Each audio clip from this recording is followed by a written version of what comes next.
في الشرح ده هنلخص مع بعض الفلسفة ورا واحد من أكتر الكتب اللي عملت ضجة في العالم، وهو كتاب السر. هنستعرض أفكاره الأساسية بشكل بسيط ومباشر. طيب، تخيلوا كده لو في سر واحد بس، سر ممكن يكون هو المفتاح اللي يخلي أي حد يوصل لكل حاجة بيتمناها في حياته. دي بالظبط الفكرة اللي الكتاب كله بيدور حواليها. يلا بينا ندخل في أول جزء ونعرف إيه هو أصلاً السر العظيم ده. الكتاب بيقول إن السر ده كان معروف عند أعظم العقول اللي جت في التاريخ. بنتكلم عن ناس زي أفلاطون وشكسبير ونيوتن وحتى أينشتاين، وكأن المعرفة دي كانت هي الخيط اللي بيربط كل الناس العظيمة دي ببعض. في اقتباس مهم قوي من بوب بروكتر، وهو واحد من الخبراء اللي في الكتاب، بيقول: السر بيديلك أي حاجة ممكن تعوزها، السعادة والصحة والثروة. يعني وعد كبير جدا بصراحة. السر ده بقى هو اللي معروف باسم قانون الجذب. المبدأ بتاعه بسيط جدا: الشبيه يجذب شبيهه.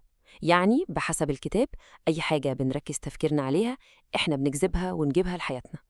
تمام، عرفنا اسمه. طيب، إزاي بقى القانون ده بيشتغل؟ خلينا نشوف في الكتاب بيشرح ميكانيكية الجذب دي إزاي. الفكرة الأساسية اللي بيقدمها الكتاب هي إن أفكارنا مش مجرد خواطر عابرة، لأ، دي ليها قوة مغناطيسية وليها تردد معين. كل فكرة ليها ذبذبة خاصة بيها بتبعتها للكون. جون أسراف، وهو رجل أعمال ومشارك في الكتاب، بيأكد على النقطة دي وبيقول: أنت بتبقى اللي بتفكر فيه معظم الوقت، وكمان بتجذب اللي بتفكر فيه معظم الوقت. يعني في علاقة مباشرة جدا بين تفكيرنا وواقعنا. وهنا بيجي تشبيه قوي جدا بيستخدمه الكتاب. بيقول إن العقل البشري ده عامل زي أقوى برج بث وإرسال موجود في الكون كله. المقارنة دي بتخلي الموضوع أوضح.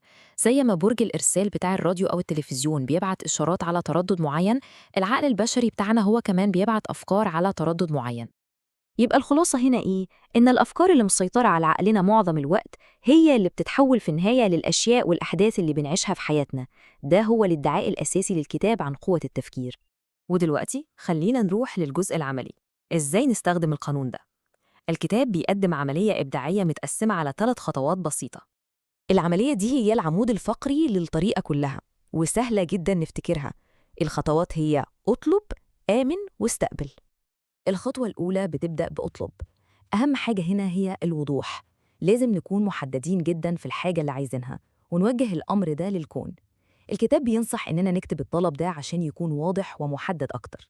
بعد كده تيجي خطوة آمن، ودي يمكن أهم خطوة.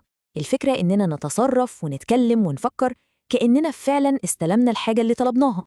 الموضوع محتاج إيمان مطلق من غير أي شك. وأخيراً بنوصل لخطوة استقبل. هنا بقى لازم نحس بفرحة إن الحاجة دي معانا دلوقتي.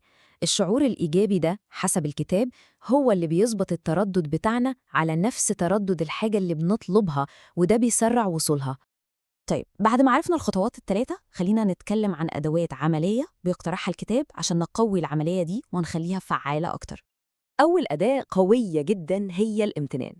الكتاب بيقول إن الامتنان ده بيظبط التردد بتاعنا، ولما بنركز على الحاجات اللي بنشكر ربنا عليها بنجذب لحياتنا حاجات أكتر من نفس النوع.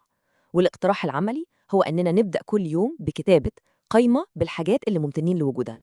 الأداة التانية هي التخيل، ودي ببساطة إننا نرسم صورة ذهنية حية وواضحة قوي لنفسنا وإحنا بنستمتع بالحاجة اللي بنتمناها كأننا بنتفرج على فيلم. وفي قصة مشهورة جدا بتوضح قوة التخيل، بيحكيها جون أساروف. بيقول إنه عمل حاجة اسمها لوحة رؤية وحط عليها صورة لبيت أحلامه. بعد سنين اكتشف بالصدفة إنه عايش في نفس البيت ده بالظبط من غير ما ياخد باله. يعني الخلاصة من كل الكلام ده إيه؟ الفكرة المركزية للكتاب هي إن القوة الحقيقية لتشكيل الواقع بتاعنا موجودة جوه أفكارنا ومشاعرنا إحنا. وهنا بنختم بسؤال مهم يخلينا نفكر: لو أفكارنا فعلا عندها القدرة الخارقة دي إنها تخلق حياتنا، يا ترى إيه هو الواقع اللي كل واحد فينا هيختار يبنيه لنفسه؟